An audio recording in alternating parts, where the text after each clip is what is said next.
নমস্কার বন্ধুরা, আশা করছি ভালো আছেন, সুস্থ আছেন। আপনার বাড়িতেও কি কেউ হাঁটু ব্যথায়, কোমর ব্যথায় কষ্ট পাচ্ছে, বা আপনি নিজে কষ্ট পাচ্ছেন? ঘুম থেকে ওঠার পর মেঝেতে পা রাখলে গোড়ালিতে অসহ্য যন্ত্রণা করছে? তাহলে বন্ধুরা, ঘরোয়া এই রেমেডিটি অবশ্যই একবার অ্যাপ্লাই করে দেখুন। কোনো রকম কেমিক্যাল ছাড়া, ওষুধ ছাড়াই আপনারা আপনাদের ঘাড়ের ব্যথা, পিঠে যে অসহ্য যন্ত্রণা হয়, হাঁটুতে যন্ত্রণা, সিঁড়ি দিয়ে ওঠানামা করতে গেলে কষ্ট হয়, কিংবা বাতের ব্যথায় কষ্ট পাচ্ছেন, বা বাড়িতে মা বাবারা কষ্ট পাচ্ছে, রেমেডিটি ট্রাই করুন, উপকার পাবেন। বাড়ির আশেপাশে কম বেশি এই ধরনের ভেষজ উদ্ভিদ কিন্তু থাকেই বন্ধুরা। ব্যথা কমাতে ম্যাজিকের মতো কাজ করবে। কিভাবে আমরা ব্যবহার করব, এই যে এটাকে বলে দীপ্তলুচি গাছ, আর কম বেশি আপনারা বাড়ির আশেপাশে খোঁজ করলে পেয়েই যাবেন। বাতের ব্যথা হোক, হাঁটুর ব্যথা, কোমর ব্যথা, জয়েন্টের ব্যথা, যে কোনো ব্যথা কমাতেই ভীষণ সাহায্য করে। এখানে আমি নিয়েছি কালো জিরে। কালো জিরে এমন একটি মশলা বন্ধুরা, যেটা বিষ ব্যথা কমাতে ম্যাজিকের মতো কাজ করে। সে যত পুরনোই হাঁটুর ব্যথা হোক কিংবা বাতের ব্যথা। কিভাবে অ্যাপ্লাই করতে হবে চলুন তাহলে আমরা দেখে নিই। সবার প্রথমে এখানে তো আমি এই যে দীপ্তলুচি যাকে বলে, আয়ুর্বেদিক শাস্ত্রে আপনারা দেখে নেবেন এই পাতার কিন্তু ব্যথা কমানোর ঔষধি গুণ রয়েছে। সেই সঙ্গে এখানে আমি নিয়ে নিচ্ছি 1 চামচ পরিমাণ মতো কালো জিরে, আর এখানে আমি নিয়ে নিচ্ছি বন্ধুরা আদা। যে জিনিসগুলো আমরা ব্যবহার করছি প্রত্যেকটা জিনিস ব্যথা কমানোর ভীষণ সাহায্য করে। চলুন কিভাবে। এখন আমি নিয়েছি শিলনোড়া। শিলনোড়ার মধ্যে এই যে দীপ্তলুচি আর কালো জিরে, আদা, এটাকে না খুব সুন্দর করে আমাদের বেটে নিতে লাগবে। এইভাবে আমি একদম মিহি করে এটাকে বেটে নেব, যাতে দানা দানা ভাব না থাকে। কোথায় দিচ্ছেন সেই হিসাবে আপনারা পরিমাণটা নেবেন। যদি কোমরে ব্যবহার করেন তাহলে একটু বেশি লাগবে, আর যদি হাঁটুতে ব্যবহার করেন বা হাতের কবজিতে, সেই হিসাবে পরিমাণটা নিয়ে নেবেন। চলুন বেটে নিই। দেখুন আমি এখানে ভালো করে এটাকে বেটে নিয়েছি, যাতে কালো জিরের যে রসটা আছে সেটা যাতে ভালোভাবে বের হয়। সেই সঙ্গে আদা, দীপ্তলুচি খুব সুন্দর করে বেটে নিতে হবে। এরপর একটি পাত্রের মধ্যে আমরা এটাকে তুলে নিলাম। এর মধ্যে আমরা আর একটি জিনিস মেশাবো, সেটা হলো বন্ধুরা হলুদ গুঁড়ো। হলুদ এমন একটা জিনিস যেটা প্রাকৃতিকভাবেই আমাদের ব্যথা কমাতে ভীষণ সাহায্য করে। হলুদ দিয়েও খুব ভালো করে এটাকে আমাদের মিশিয়ে নিতে হবে। এইভাবে খুব সুন্দর করে এটাকে আমি এইভাবে মিশিয়ে নিচ্ছি। এই দেখুন, হলুদ দিয়েও আমরা পুজোতে যে কর্পূর ব্যবহার করি, এই কর্পূর কিন্তু ব্যথা কমাতে প্রাকৃতিকভাবে ভীষণ উপকারী।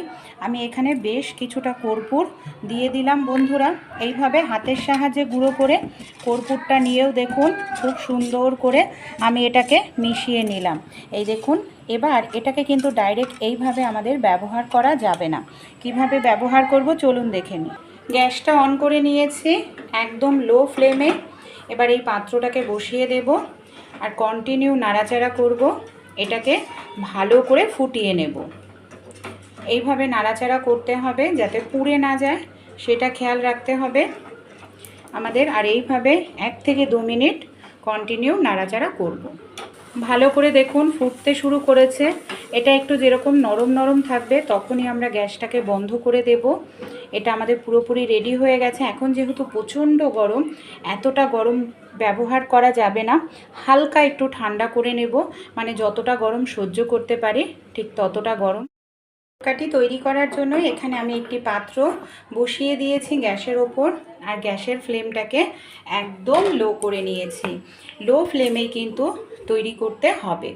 এবার এর মধ্যে আমি দিয়ে দিচ্ছি বেশ কিছুটা পরিমাণ সরিষার তেল। সরিষার তেলের পরিবর্তে এখানে আপনারা যদি চান তিলের তেল বা রেড্ডির তেল ব্যবহার করতে পারেন। এই তেলের মধ্যে কিছু জিনিস দিয়ে দেব। নিয়েছি রসুন। ব্যথা কমাতে রসুন কিন্তু ভীষণ সাহায্য করে বন্ধুরা। সে যে কোনো ব্যথাই হোক, বাতের ব্যথা বা হাঁটুর ব্যথা, রসুন প্রাকৃতিকভাবে ব্যথা কমাতে ভীষণ উপকারী। এরপর এখানে আমি নিয়ে নিয়েছি দুটো, দেখুন, লবঙ্গ। লবঙ্গ দুটোকেও দিয়ে দিলাম। আর এখানে আমি দিয়ে দেব তেজপাতা। এই যে তেলটা তৈরি করছি, এটাকে আপনারা অনেক দিন রেখে ব্যবহার করতে পারেন, এটা কিন্তু নষ্ট হয় না। এবার দেখুন তেলটা রেডি হয়ে গেছে, সব উপকরণ কিন্তু পুড়ে যায়নি, দেখতে পাচ্ছেন। কন্টিনিউ নাড়াচাড়া করবেন যাতে পুড়ে না যায়, সেটা কিন্তু খেয়াল রাখতে হবে। পুড়ে গেলে কিন্তু এর উপকারী গুণটা ভালোভাবে পাবেন না। তাই এইভাবে কন্টিনিউ নাড়াচাড়া করে নিলাম। তেলটা রেডি হয়ে গেছে, গ্যাস বন্ধ করে নিয়েছি। এখন যেহেতু প্রচণ্ড গরম, এই তেলটাকে এতটা গরম ব্যবহার করা যাবে না, একটু ঠান্ডা করে নেব, মানে যতটা গরম সহ্য করব।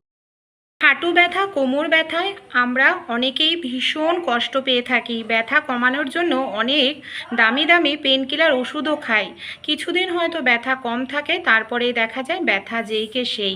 শুধু হাঁটু ব্যথা, কোমর ব্যথা নয় বন্ধুরা, আমাদের এই যে এইসব জায়গায় মাংসপেশিতেও প্রচণ্ড পরিমাণে ব্যথা করে। মহিলারা অনেকক্ষণ দাঁড়িয়ে রান্নাবাড়ি করলেও দেখবেন গোড়ালিতে ব্যথা করতে থাকে। বা আমরা যখন রুটি বেলি, দেখা যায় যে আমাদের যে হাতের কবজি আছে না, কবজিতে রুটি বেলতে গিয়ে ব্যথা করে, কিংবা তরকারি নাড়াচাড়া করতে। দেখুন আমি কি করেছি, এখানে একটি রুটি তৈরি করার তাওয়া নিয়েছি। তাওয়াটাকে ভালো করে গরম করে নিয়েছি।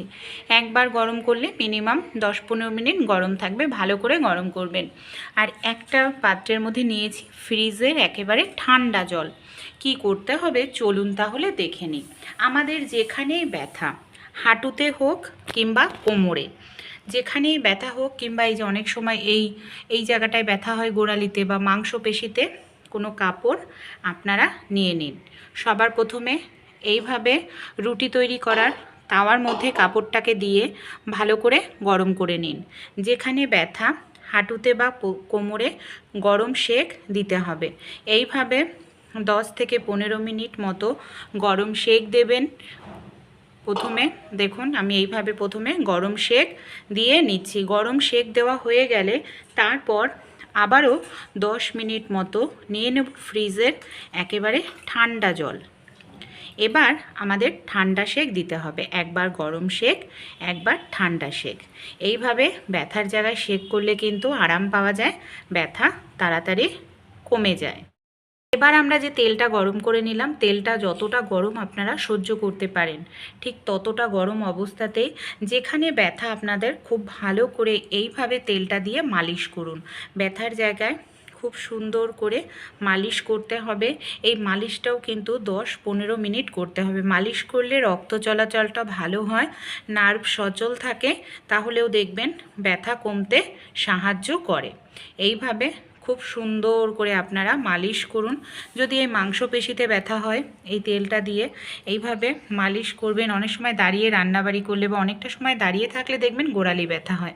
সেক্ষেত্রে যতটা গরম, যখনই মানে তেলটা ব্যবহার করবেন, উষ্ণ গরম করে নেবেন, মানে যতটা গরম সহ্য করতে পারেন।